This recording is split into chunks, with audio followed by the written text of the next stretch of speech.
ঈদের বাকি আর মাত্র একদিন। বৃষ্টি আর রাখার জায়গার সংকট সহ নানা কারণে শেষ দিকেই কোরবানির পশু কিনতে আগ্রহী হন ঢাকাবাসী। তাই শেষ মুহূর্তে জমে উঠেছে রাজধানীতে কোরবানির পশুর হাট।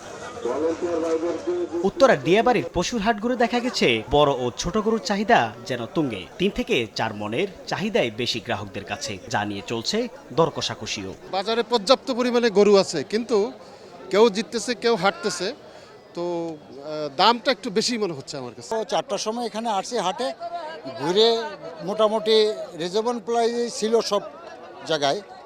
এখন আবার একটু মনে হয় দাম বাড়তেছে। 1 লাখ টাকা, 1,60,70,000 টাকার গরু এটা চাইতেছে 2,10,20, মানে 2 লাখ, মানে 2 লাখের উপরে কইতে হইব, মানে নিচে পাওয়া যাবে না।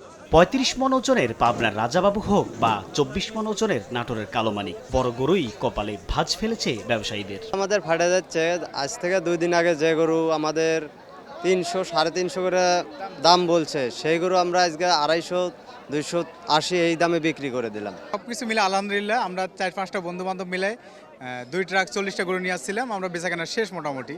তবে অনেকের অভিযোগ হাটে নেই পর্যাপ্ত পানি সরবরাহের ব্যবস্থা ও শৌচাগার। ইজারাদারদের দাবি পর্যাপ্ত সুযোগ সুবিধার ব্যবস্থা রেখে কার্যক্রম চালিয়ে যাচ্ছেন তারা। মেন সমস্যা হচ্ছে আপনার বাথরুমের, এখনো বাথরুমে ঢোকা যায় না, এক হাঁটু কাদু। ভোগান্তি থেকে লাঘব করার জন্য দিয়াবাড়ি হাটে, গেওরুর হাটের যে কর্তৃপক্ষ, ইজারাদার কর্তৃপক্ষ, তারা সবসময় তাদের জন্য আন্তরিকভাবে কাজ করে যাচ্ছে। তাদের কোনো সমস্যা হলে তারা সেখানে ছুটে যাচ্ছে।